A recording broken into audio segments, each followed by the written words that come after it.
Hey there, my name is Megan and welcome to my channel. Today I'm going to be doing a review for Interview with the Vampire by Anne Rice. But before we go ahead and get on into the review, if you are not already subscribed to my channel, please go ahead and hit that subscribe button, as well as the little bell icon so you can be notified every time I post new bookish content. I post new videos every Monday, Thursday, and Saturday, and sometimes other days throughout the week. Also, don't forget to check down in the description box below for links to all of my social medias, my Buddy Read Discord, and my Patreon, where you can be entered into winning book giveaways from me. Interview with the Vampire is the first book in the Vampire Chronicles, and it was written in the 1970s by Anne Rice. It is a very famous book, and this is actually the second time that I have read it. I read it when I was a teenager and absolutely remember loving it, and I've been wanting to reread it as an adult ever since. Upon reread, I was absolutely enthralled by this book, and I never continued with the series, and I did pick up the Vampire Lestat and Queen of the Damned recently in matching covers, so hopefully I can continue this series come October.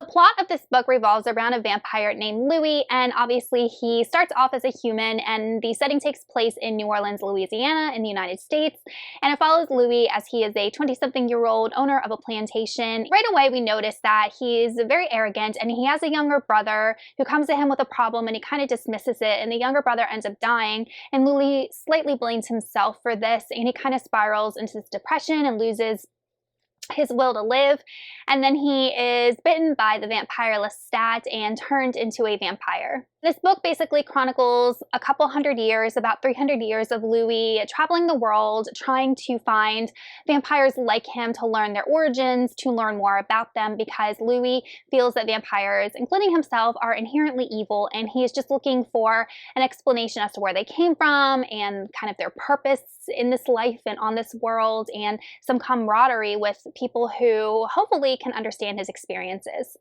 So Louis and Lestat become companions for a while, and they do end up turning a third vampire, a girl that travels along with them, and Louis develops a really close relationship with this character named Claudia, and she is turned as a child, so she is a child vampire. In the book, she is about 4 or 5 years old, and in the movie, they did age her up to about 10 or 11. But Claudia is a fascinating character, and she has a lot of depth. In fact, all of these characters seem to have a lot of depth. So I'm going to talk about the things that I liked in this book. The first one was definitely Anne Rice's prose. Her descriptions are absolutely beautiful. The way that she's able to encapsulate the spirit of these vampires, which kind of mimics the human spirit, was just spot on.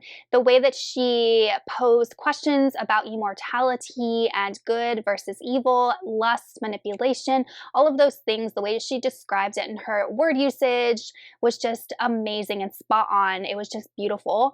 I have read a couple of other books by Anne Rice, and I feel like this one showcases her prose the best that I've read of her. Then I like how Anne Rice really made these vampires very real to me. So if you read a lot of like vampire stories, these are just kind of characters that are made out to be villains that attack and kill humans, and they really don't have a lot of depth. But I feel like Anne Rice wrote vampires as vampires would actually be if they existed. They can be, I don't want to say they are, but they can be multidimensional, very much like humans. So there was this big parallel, in my personal opinion, between Louis' experience going through vampirism and being immortal and what a human experience is, which is a theme I'm going to touch on next, I guess.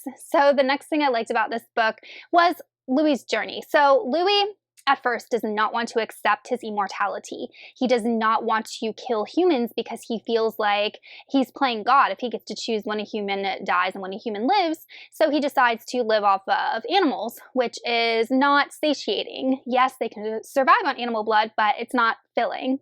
So Louis really has a hard time grappling with the idea that he needs to kill to live.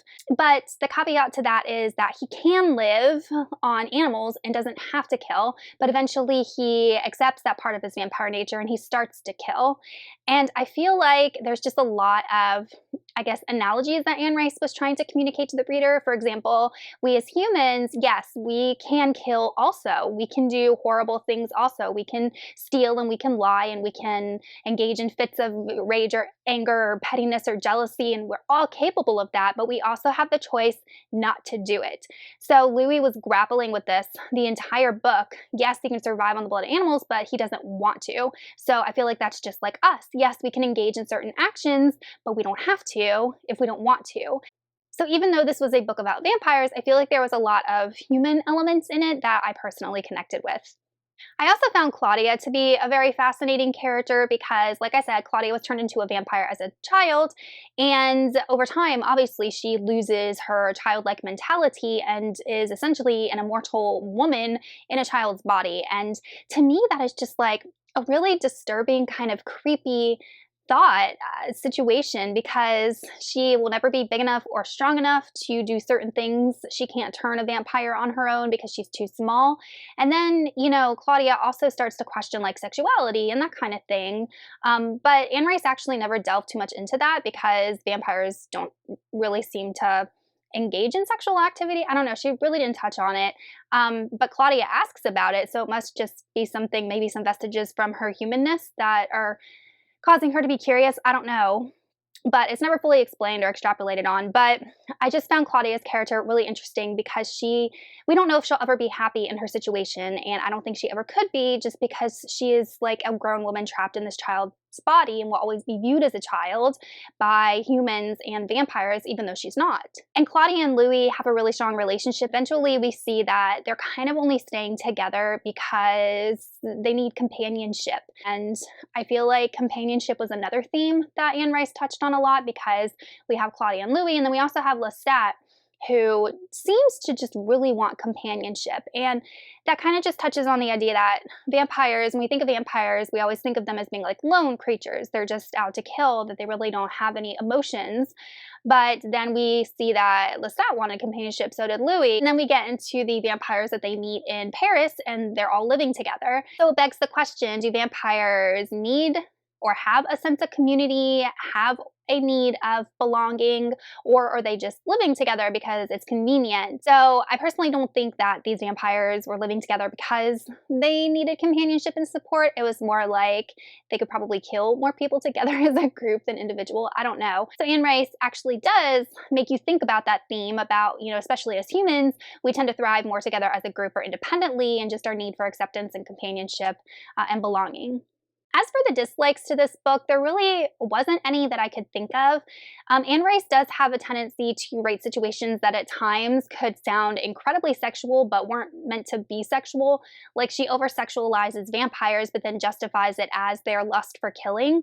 But we see the parallels between like sexual lust and lust for blood and killing, and that's how she equates it for vampires, which was kind of graphic, but I think it's the only way that she could really explain it to a human, or maybe create that type of bloodlust and allow us to understand it. There really wasn't anything I didn't like. This book definitely will make you think. I had to read it slowly to make sure that I was understanding everything that she was trying to say. I really did like this book. I'm so glad that I chose to reread it, and I ended up giving Interview with the Vampire 5 out of 5 stars, and I cannot wait to continue with the Vampire Chronicles.